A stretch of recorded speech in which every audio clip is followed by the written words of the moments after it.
네, 하나님의 말씀은 사무엘상 4장 3절입니다. 하나님 말씀 사무엘상 4장 3절 다 같이 한 목소리로 읽겠습니다. 시작. 백성이 진영으로 돌아오매 이스라엘 장로들이 이르되 여호와께서 어찌하여 우리에게 오늘 블레셋 사람들 앞에 패하게 하셨는고 여호와의 언약궤를 실로에서 우리에게로 가져다가 우리 중에 있게 하여 그것으로 우리를 우리 원수들의 손에서 구원하자 하니. 아멘. 사랑하는 주님, 오늘도 주님의 말씀 앞에 서게 하시니 감사합니다. 주의 음성 들려주시고 하나님 좋은 마음으로 주의 말씀을 받아 30배, 60배, 100배의 결실을 맺는 우리들이 될 수 있도록 은혜 허락하여 주옵소서. 말씀을 전하는 종을 붙잡아 주시고 주의 권능과 주님의 지혜와 주님의 마음으로 주님의 사랑으로 말씀을 잘 전할 수 있도록 성령으로 충만케 하여 주옵소서. 예수님의 이름으로 기도합니다. 아멘. 네, 오늘 말씀의 제목은 어찌하여 패하게 하셨는고입니다. 어찌하여 패하게 하셨는고.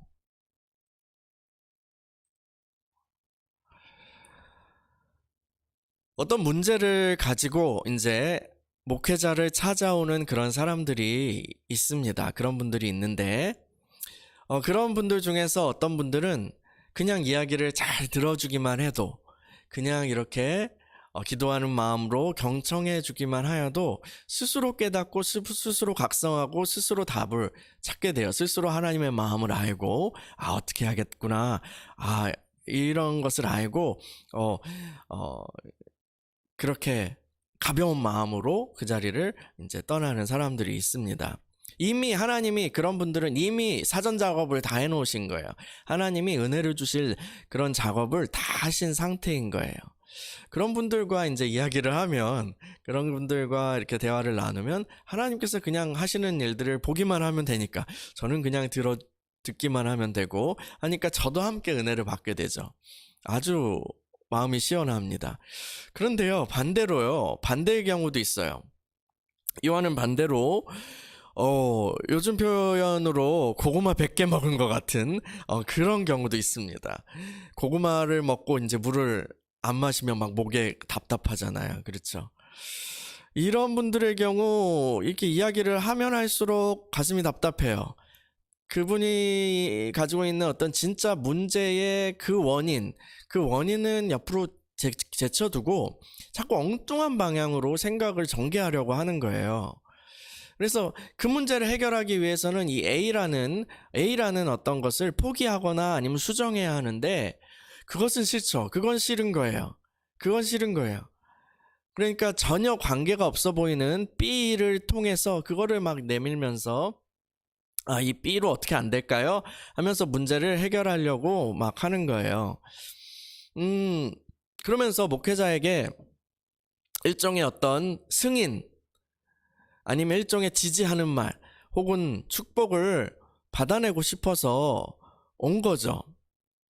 뭔가 이렇게 자기 마음대로 하려고 하는데 꺼림직하니까 뭔가 지지를 받고 싶어서 온 거예요. 하나님, 목회자가 하면은 하나님께서 승인한다 이렇게 생각하는 그런 마음도 있는 것 같아요. 하여튼 근데 길이 아닌 길로 가겠다고 하면서 그런 마음으로 왔는데 이 칭찬과 축복을 바라는 것은 좀 그렇죠. 이런 분들과 계속해서 이야기를 나누는 거는 고구마를 계속 물 없이 먹는 거예요. 그래 시간 낭비와 같습니다. 죄송하지만 이런 분들은, 이런 상태의 분들은 그냥 스스로 헤매면서 그걸 해보고 어쨌든 그걸 할 거니까요. 스스로 그 길을 가면서 방황하고 고생하고 고난당하면서 깨닫게 두는 수밖에 없어요. 마음이 가난해질 때까지요. 오늘 본문의 이야기 속에서도 하나님 앞에서 고구마와 같은 그런 케이스가 등장합니다.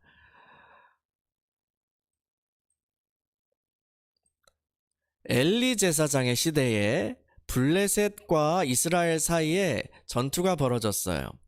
그런데 이 전투에서 이스라엘은 크게 패했습니다. 그래서 4천 명이나 전사했어요. 엄청 어마어마하죠. 이제 패한 후에 군인들이 진영으로 돌아오고 이스라엘 장로들은, 이스라엘의 지도자들은 그 패배의 원인을 고민했어요. 대책 회의를 했겠죠.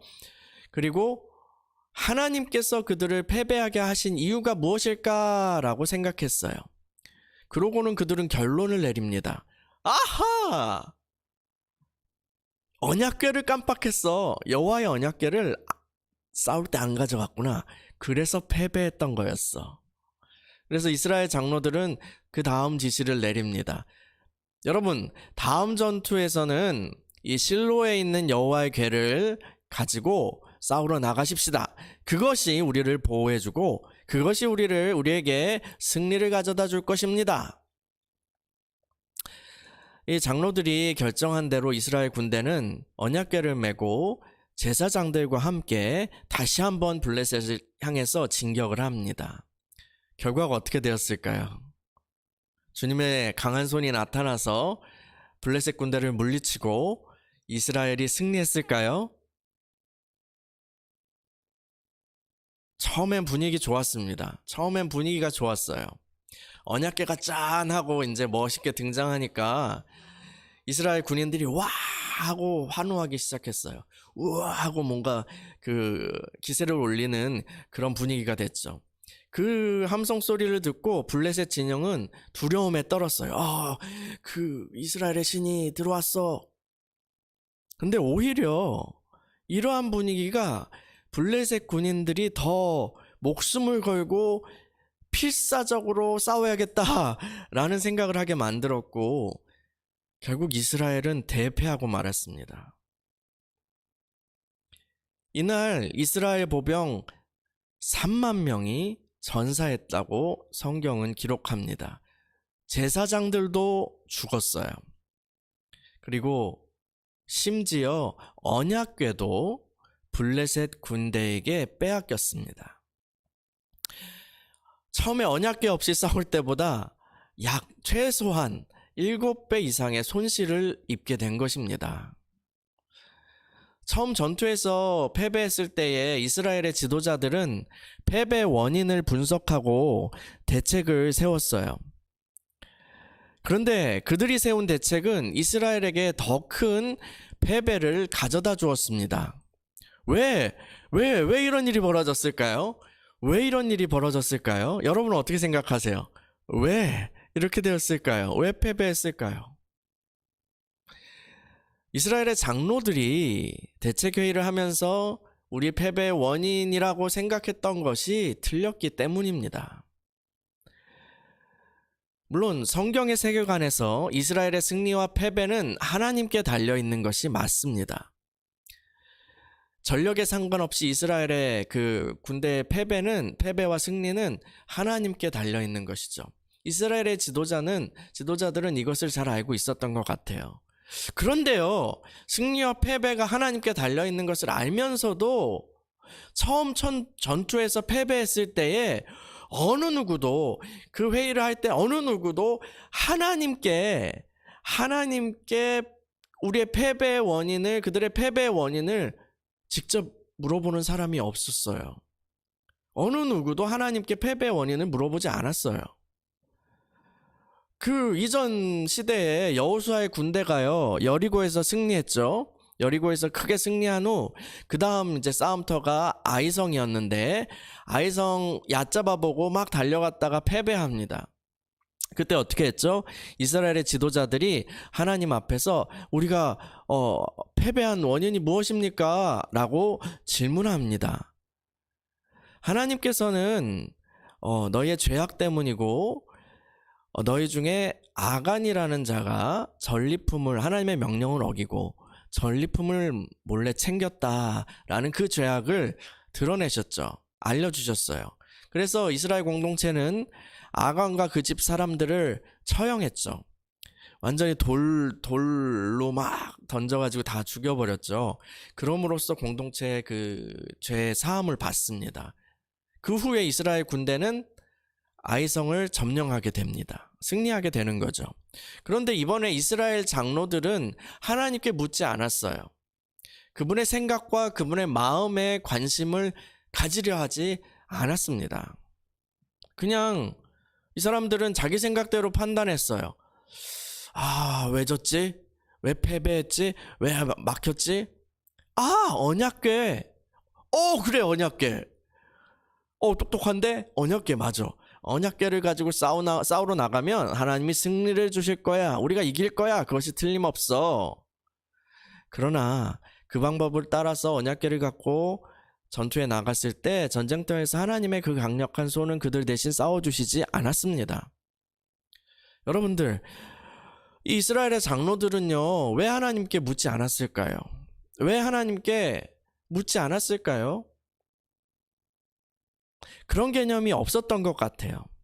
그 당시 지도자들 중 누구도 하나님을 인격으로서 믿는 그런 신앙을 가진 사람들이 없었던 것입니다.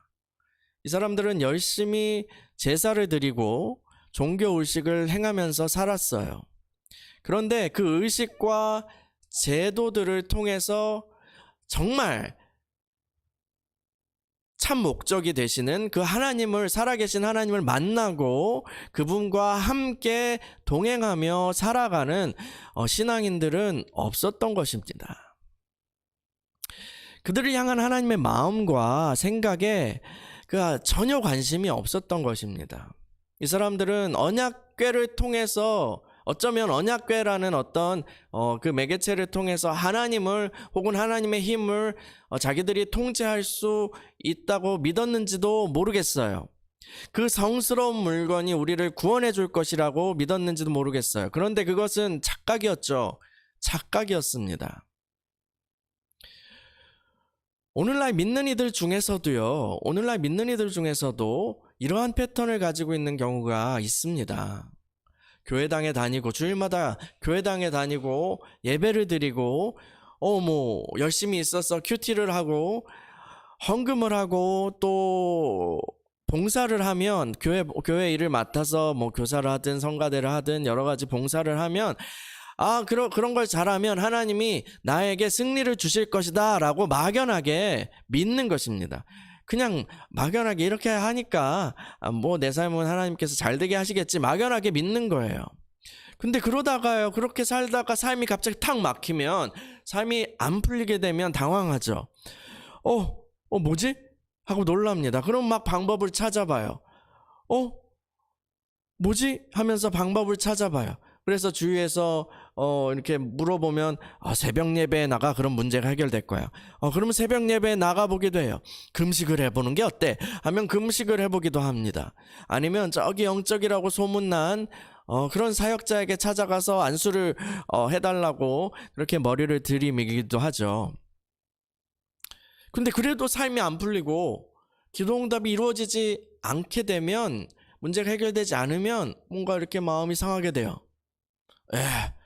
교회 다녀도 별거 없구나, 하나님 별거 없네 하면서 어떤 이들은 그 시점에서 그냥 교회를 점점 멀리하고 떠나게 됩니다. 또 다른 이들은 교회를 떠날 만큼 어떤 그런 상황이, 그런 마음이 안 되는, 그런 용기가 없는 그런 분들은 그냥 하나님 도움 안 되는구나, 신앙 별로 도움 안 되는구나, 원래 신앙생활 이런 거구나 하면서, 원래 다 그런 거구나 하면서 자기 속에 이렇게 드는 그런 좌절감, 냉소적인 마음을 그냥 그렇게 품은 채 아무런 기대 없는 그런 교회 생활을 지속해 갑니다. 이런 사람들은 오늘 본문에 나온 엘리 시대의 장로들과 같습니다. 신앙인이라고 하면서도, 믿음을 가졌다고 하면서도 하나님께 묻지 않습니다. 하나님이 왜 내 삶에 승리를 주시지 않는지 궁금해하죠. 궁금해하는데, 그런데 정작 궁금해하면서도 하나님 앞에 나아가 질문하고 그 대답을, 그 마음을 들으려 하지 않는 거예요. 그냥 자기가 생각한 좋은 해결 방법들을 막 생각해서 그것을 찾아서 선택하고 행합니다. 사실 무지하고 미련한 선택이죠. 그런데도 계속해서 그런 패턴으로 가고 잘 안 되니까 나중엔 하나님 그냥 원망해요.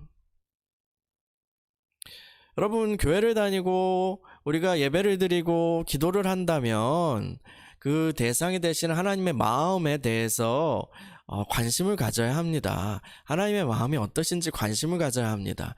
주님께 묻고 그분으로부터 들어봐야 그것을 알 수 있겠죠. 하나님은 어제나 오늘이나 동일하십니다. 맞아요. 그런데 나를 향한 하나님의 그 마음은, 인격이신 하나님의 마음은 그 감정과 생각은 내가 지금 어떻게 살았고 내가 어떻게 살고 있느냐에 따라서 변합니다. 내가 주님의 길을 따라서 그렇게 잘 간다면 하나님 기뻐하시겠죠. 그런데 내가 어그러진 길로 가면 하나님 마음 아파하시겠죠. 그리고 때로는 화를 내시기도 하시는 것입니다. 여러분은 현재 여러분을 향한 주님의 그 마음을 감지하고 계십니까? 혹은 그것에 관심 있으십니까? 엘리 시대의 진짜 문제는 무엇이었습니까?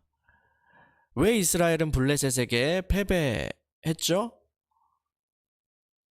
가장 큰 이유는 제사장 가문의 타락이었습니다.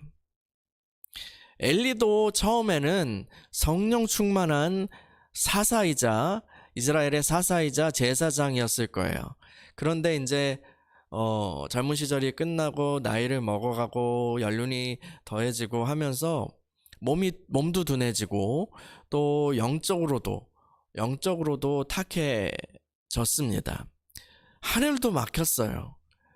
이 시대에 주님이 주신 환상과 계시와 하나님의 음성도 그쳤다고 나옵니다. 그것이 희귀했더라라고 그렇게 기록해요. 사무엘상 이야기를 시작할 때요. 그냥 엘리는요, 자기 연륜과 경험과 어떤 그런 짬밥? 그것으로 종교 사역을 감당하고 있는 것입니다. 엘리를 이어서 제사장 일을 하는 그 아들들이 있었거든요. 이 아들 제사장들의 행실은 더욱 가관입니다. 이들은 완전히 양심이 없는 종교인들이었습니다. 사람들이 제물로, 이제 이스라엘 사람들이 제물로 그 고기를 바치잖아요. 소와 양이나 염소를 이렇게 바치는데 그 고기를, 그 제사를 드리려고 하는 그 절차 중간에 좋은 고기가 보이면 가로채서 자기 마음대로 먹습니다. 요즘 말로 하면 헌금을 횡령하는 것이죠. 발정난 개들처럼 이 사람들은 회막 어귀에서 일하는 여인들을 건드리고 다니고 추행하고 다니고 막 그런 끔찍한 일도 벌였어요. 그런데도 엘리 제사장, 아버지 엘리 제사장이자 영적 지도자인 엘리 제사장은 이 아들들 제사장이었거든요. 이 아들들을 그냥 너 그러면 큰일 나 하고 말로만 꼬집고 사역에서 배제하거나 어떤 처벌을 내리지 않았습니다. 하나님이 이 가문에, 엘리 가문에 돌이킬 기회를 주시지 않은 것도 아니에요. 하나님께서는 무명의 예언자를 먼저 보내셔서 엘리 가문의 죄를 조목조목 지적하십니다. 그리고 무서운 경고도 하세요. 심지어 그 후에 어린 사무엘을 통해서도 예언의 말씀을 전해주십니다. 그런데 엘리는 돌이키지 않습니다. 그냥 엘리는 이런 태도였던 것 같아요. 그냥 될 대로 되겠지. 아니면 뭐 이런 생각일 수도 있어요. 선하신 하나님이 나에게 그렇게까지 하시겠어? 아니면 어떻게든 잘 넘어가지 않을까? 어떻게든 좋은 방향으로 수습되지 않을까? 기다리고 있으면 어떻게든 좋은 방향으로 되겠지 하는 안이한 생각을 가지고 있었던 것 같아요. 이 영적인 지도자들의 상황이 이렇게 되니까 이스라엘 백성들이 하나님을 믿는 그 신앙의 길을 제대로 배울 수 있었을 리가 없습니다. 제사장들이 하나님을 두려워하지 않는데 백성들이 어떻게 살아계신 하나님을 제대로 경외하고 제대로 섬길 수 있었겠습니까? 블레셋과의 전투에서 하나님이 함께 하시지 않았던 것은 바로 이 엘리 가문을 중심으로 한 이스라엘의 영적 타락 때문이었습니다.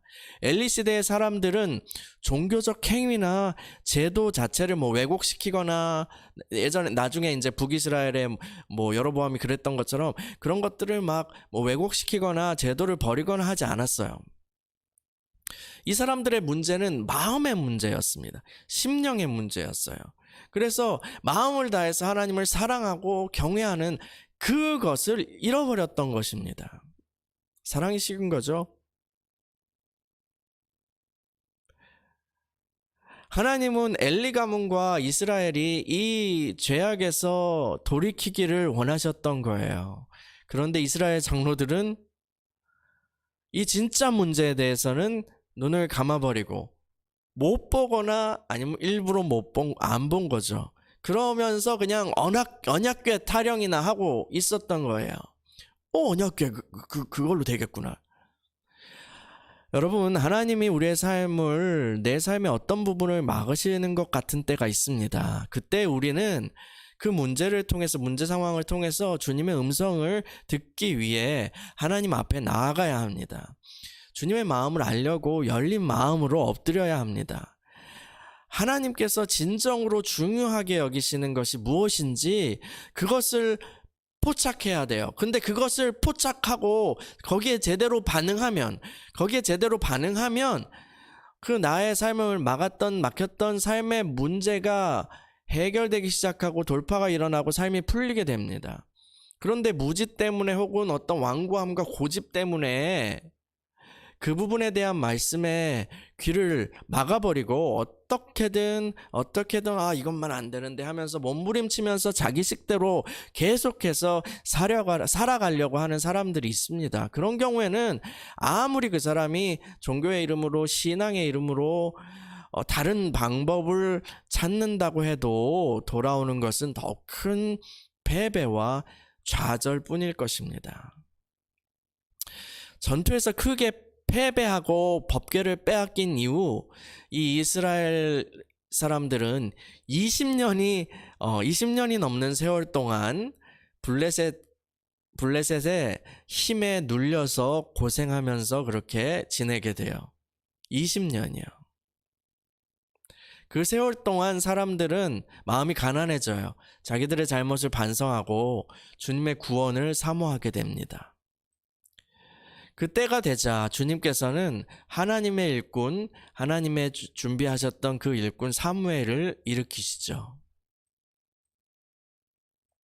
이 사무엘은 사람들에게 여러분 하나님께 돌아갑시다 라는 그 메시지를 힘차게 전하기 시작합니다.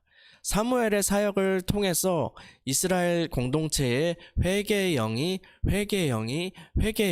부어졌어요.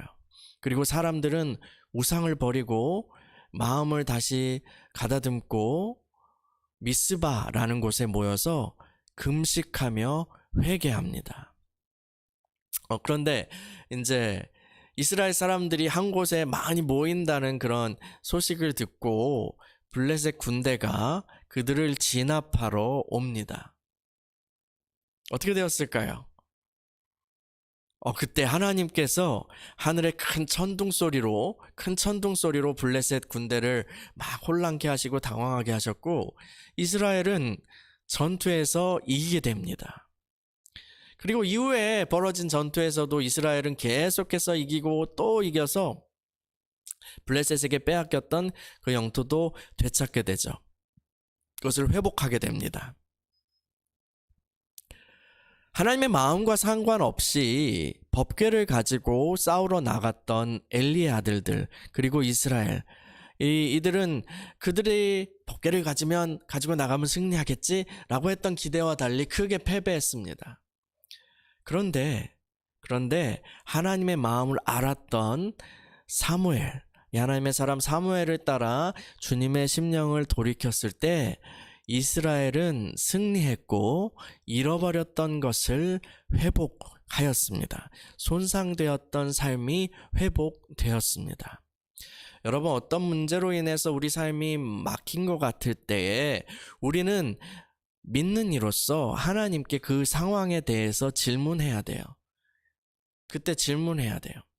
그리고 내 생각대로가 아닌 하나님의 마음을 따라 그 다음에 행보를, 그 다음의 행동을 결정해야 합니다. 하나님께서 엘리 시대 이스라엘에게 원하셨던 것은 회개였지 법궤를 메고 돌파하라는 것이 아니었습니다. 그들은 주님의 마음을 깨닫지 못했고 그 결과 쓰라린 패배와 죽음과 수치와 모욕의 세월을 대가로 치러야 했습니다. 혹시 이 중에 갑작스러운 어떤 문제로 인생의 흐름이 막혀버린 분들이 계십니까? 상한 심령으로 주님께 나아가시기 바랍니다. 그리고 주님 앞에서 쌓인 감정이 있다면 그것이 울분이든 그것이 억울함이든 뭐 하소연할 그런 이야기든 그런 감정이 있다면 다 해버리십시오. 주님 앞에서요. 주님 앞에 아뢰시다. 주님 앞에 토해내자고요. 여기까지도 참 좋은 기도예요. 여기까지 기도하는 것도 참 어려워요. 사람들 주님 앞에서도 마음 잘 열기 힘들거든요. 거룩하신 하나님, 이렇게 형식적인 기도만 하는 사람들 얼마나 많은데요. 그런데요, 그 아픔 가지고 주님 앞에 있는 그대로 그렇게 토설하고 있는 그대로 나의 부정적인 마음들, 어두움들 주님 앞에서 이렇게 내어놓는 것도 거기까지 가는 것도 참 어려워요. 그렇게 기도하는 것도 참 어려워요. 거기까지 하시기 바랍니다. 그렇게 해요. 근데요, 거기서 그치시면 안 돼요. 참 잘하셨는데요. 거기서 속 시원하다. 주님 앞에서 뭔가 말을 막 주저리 하고 주님 앞에 부르짖고 하고 나니까 속 시원해졌어. 뭔가 카타르시스를 느꼈어 하고 거기서 다 했어 하고 일어나지 마시고 좀 더 앉아 계세요. 이번에는 주님의 생각을 여쭤보십시오. 이 일에 대해서, 우리가 말씀드린 것에 대해서 주님의 마음을 여쭤보십시오. 주님 마음을 알려달라고 구해보십시오. 그리고 주님께서, 이제 주님 차례 우리에게 들어주셨으니까 주님께서 말씀하시길 기다려보십시다. 앉아서요. 혹은 계속해서 그 앉아서 뿐만 아니라 계속해서 기도하는 마음으로, 그 응답을 기다리는 마음으로 기도하면서 계속 기다리자고요. 일상을 살아가면서도요. 기도가 끝나고 나서도요. 주님이 그분의 마음을 알려주실 거예요. 우리가 질문하면 그분은 알려주세요. 주님이 주시는 그 음성은, 주님이 알려주시는 마음은 어떤 섬광과 같은 깨달음의 형태로도 올 수 있겠죠. 그럴 수도 있습니다.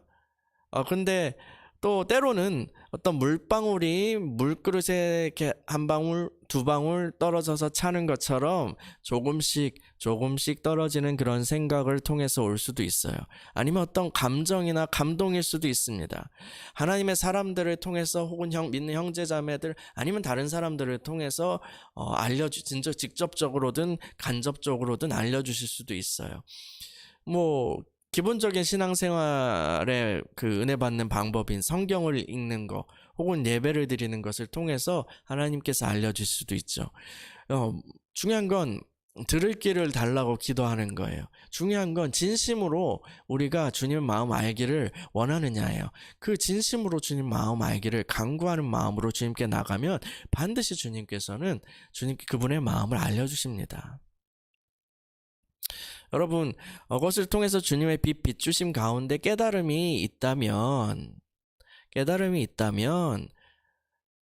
깨달았어 적어놔야지 하고 또 거기서 멈추면 안 되고 그것에 순종해야죠.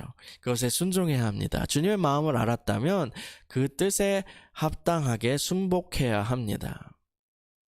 우리가 주님의 마음을 알고 돌이키면 하나님께서는 우리의 막혔던 삶을 다시 흘러가게 해주실 거예요. 주님께서 다시 회복의 기름 부음을 부어주시고 다시 회복하게 하실 거예요. 주님께서 이러한 은혜를 저와 여러분에게 충만하게 부어주시길 축원합니다. 여러분,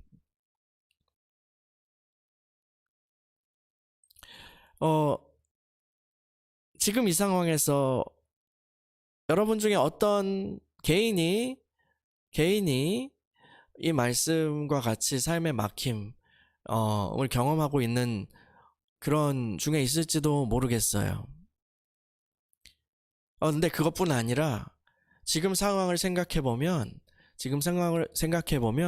한국 우리 조국교회 전체가 어떤 흐름의 막힘 가운데 있다고 볼 수 있을 것 같아요. 우리 다 예배를 지금 뭐 온라인으로 드리고 있지만 이전과 같은 그러한 모습으로 하나님께 나아가는 것이 막혀 있지 않습니까? 이런 상황에서 우리가 지난 시간에는 제가 이런 시간에서 우리가 세상이 욕하는 것을 듣고 우리 자신을 돌아보자 라고 그렇게 말씀드렸는데요. 정말 그렇게 돌아볼 때에 하나님의 마음이 어떤 것인지 구해야 할 것 같습니다. 이 엘리 제사장의 시대의 이야기들 이렇게 쭉 읽어보면 남의 일 같지 않아요. 이 시대의 이야기와 너무나 같이 그렇게 접목되는 것 같습니다. 이 시간에 우리가 어떻게 해야 될까요? 이 기간들에 우리가 어떻게 해야 될까요? 언약궤를 가지고 다시 나아가자. 뭐 어떻게 이런 방법 저런 방법을 찾아보자. 그렇게 한다고 다시 회복이 오고, 그렇게 한다고 우리 생각대로 한다고 우리가 돌파를 경험하고 하나님이 다시 마음을 돌이키셔서 승리를 주실까요? 그럴 것 같진 않습니다. 그럴 것 같지 않아요. 하나님께서 지금 우리에게 원하시는 것이 무엇인지, 어떤 부분인지 진정으로 우리가 볼 수 있게 해달라고, 우리의 완고함을 버리고 정말 선한 마음으로, 선한 양심을 따라서, 하나님의 마음을 따라서 우리가 그 다음 행로를 정하게 해달라고 우리가 같이 기도해야 할 것입니다. 지난주에 어떤 유명한 목사님께서는 저와 정반대되는 그런 설교를 하셨더라고요. 예, 저는 욕을 하면 욕을 먹읍시다. 그것을 통해서 우리 자신을 돌아보고 하나님 앞에서 상한 마음으로 나아갑시다. 이렇게 얘기했는데, 그분께서는 너희는 잘못 없어. 너희 울지 마. 하면서 오히려 정부에 대해서 서운한 감정을 드러내는 그런 설교를 하시는 것을 듣고, 저는 깜짝 놀랐어요. 내가 틀렸나? 이런 생각도 하고요. 그런데요, 물론 제가 틀릴 수도 있겠지만, 제 믿음 가운데, 제 양심 가운데 저는 지금 이 시간이, 내 잘못이 아니야, 라는 그런 위로를 들어야 하는 시기가 아니라, 우리의 어떠함을 하나님 앞에서 하나님의 거룩하심을 침범하고 하나님의 마음을 아프게 한 그런 것들이 무엇인지 진정으로 돌아보고 진정으로 주님 앞에 돌이켜야 하는 그런 때라고 저는 믿고 있습니다. 주님께서 우리를 긍휼히 여기시기를 간구합니다. 이 시간에 우리 같이 기도했으면 좋겠어요. 같이 함께 이 말씀 붙잡고 기도하겠습니다. 사랑하는 주님, 주여 함께하여 주옵소서. 하나님, 엘리 제사장의 때의 그런 이야기를 통하여서 우리 자신과 또 이 시대를 돌아보게 됩니다. 하나님, 주님의 그 마음을 모르고 우리 뜻대로 그렇게 우리 생각대로 그렇게 살아가지 않을 수 있도록 하나님, 우리의 어리석음을 긍휼히 여기시고 주님께 주님의 지혜와 빛을 비춰 주시옵소서. 하나님, 우리를 붙잡은 손을 놓지 마시고 하나님을 향해서 계속해서 나아갈 수 있도록 붙들어 주시옵소서. 들을 귀를 허락하여 주시옵소서.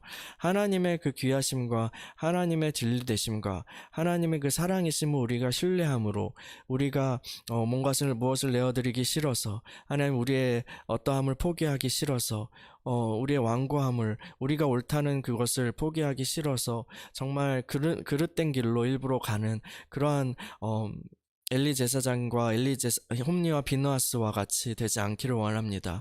주여 긍휼히 여겨 주시옵소서. 주여 긍휼히 여겨 주시옵소서.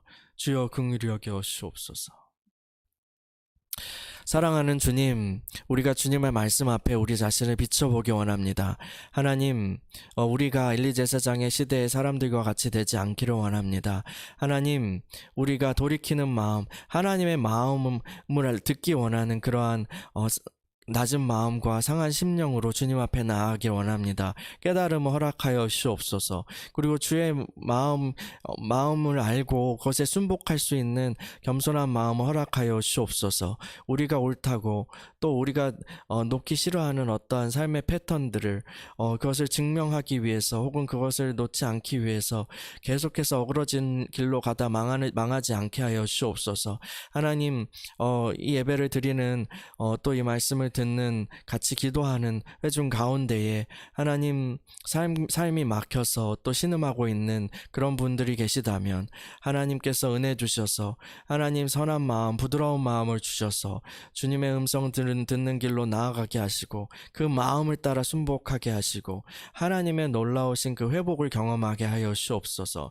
또한 한국교회와 또 우리들을 긍휼히 여겨 주셔서 하나님 사무엘과 같은 일꾼들을 일으켜 주시고 하나님 그런 세대를 길러내는 우리들이 그런 교회가 그런 신자들의 마음이 일어나게 하시고 하나님께서 감춰주신 그 일꾼들을 지원할 수 있는 그런 준비들도 해나갈 수 있도록 도와주시옵소서. 그래야 해서 때가 되었을 때에 하나님께서 우리 교회에 미스바와 같은 회개 운동이 일어나게 하시고 회복과 부흥의 놀라운 일들이 일어나게 하여 주실 줄 믿습니다. 하나님 그것을 우리가 사모합니다. 그것을 위해서 우리가 지금 일상에서부터 실천하게 하시고 주님께 믿음으로 기도하며 나아갈 수 있도록 인도하여 주옵소서. 오 주님을 찬양합니다. 예수님의 이름으로 기도합니다. 아멘.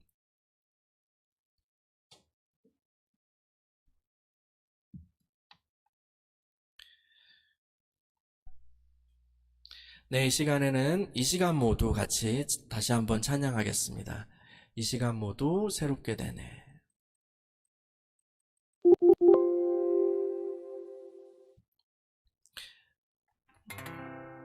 이 시간 모두 새롭게 되네. 주 임재보다 큰 축복 없네. 내 영과 내 맘 새롭게 되네. 주 임재함보다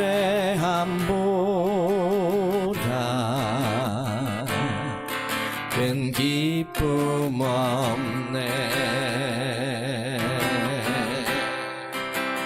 이 시간 모두 새롭게 되네. 주 임재보다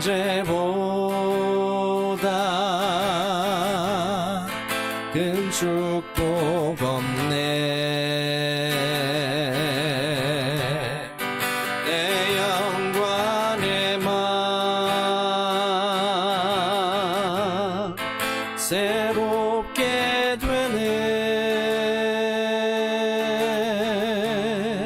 주 임재함보다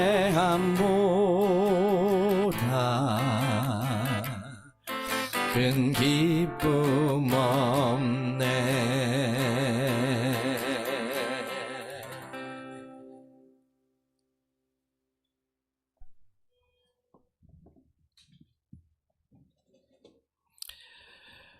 네, 오늘도 같이 예배 드리신 분들을 축복하고 환영합니다.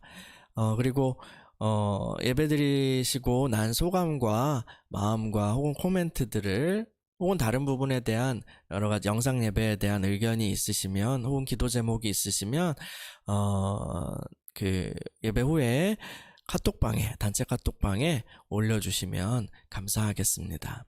큰 격려가 될 것 같습니다. 네. 이 시간에 제가 예물을 위해서 기도하고 축도하고 오늘 예배를 마치려고 합니다. 하나님, 오늘도 주님 앞에 나와 예물을 드리며 우리 자신을 헌상하게 하시니 감사합니다. 하나님, 이 예물과 우리 자신과 우리의 삶을 받아주시고 하나님이 원하시는 귀한 곳에 사용하여 주옵소서.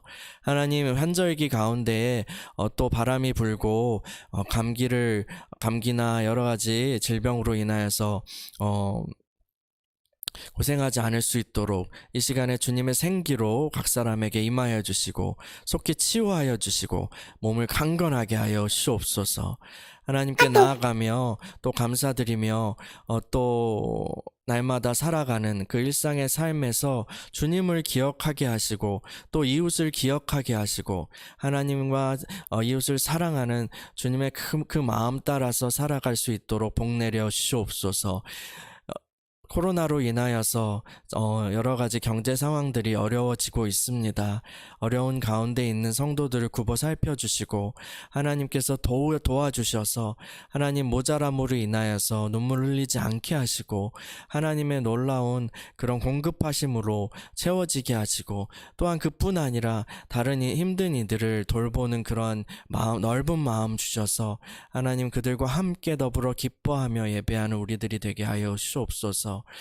생일을 맞아 또 만 3살이 되어서 하나님께 감사드리며 나아간 어린 친구들 주님께서 축복하여 주시고 하나님의 은혜 더하여 주시고 지혜와 지식과 사랑과 또 건강함 가운데에서 계속해서 무럭무럭 자랄 수 있도록 복 내려 주옵소서. 오 주님, 주님을 의지합니다. 주님을 의지합니다. 주님을 찬양합니다. 예수님의 이름으로 기도합니다. 아멘. 이제는 우리 주 예수 그리스도의 은혜와 하나님의 사랑과 성령님의 교통하심이 이제로부터 영원토록 함께 있을지어다. 아멘. 네, 예배를 마쳤습니다. 또 다음 주에 뵙겠습니다. 샬롬.